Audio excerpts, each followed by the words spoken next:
হারিয়ে ফেলেছো তুমি আমায় অন্য কাউকে পাওয়ার আশায়। আমিও দেখবো সে কতদিন ভালো রাখে তোমায়। জীবনে কাউকে পাওয়ার পরও যদি আরো ভালো কাউকে পাওয়ার আশা করো, তাহলে একদিন দেখবে জীবনের সবচেয়ে মূল্যবান কাউকে তুমি হারিয়ে ফেলছো।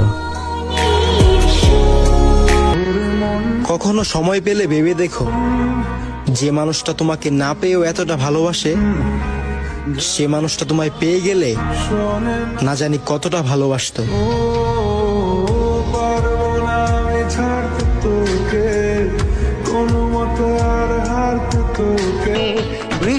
যোগাযোগ ফুরালো, অধিকারও ফুরালো, কিন্তু তার প্রতি মায়া আজও কমলো না। ও মন কাঁদে রে কাঁদে রে কাঁদে রে কাঁদে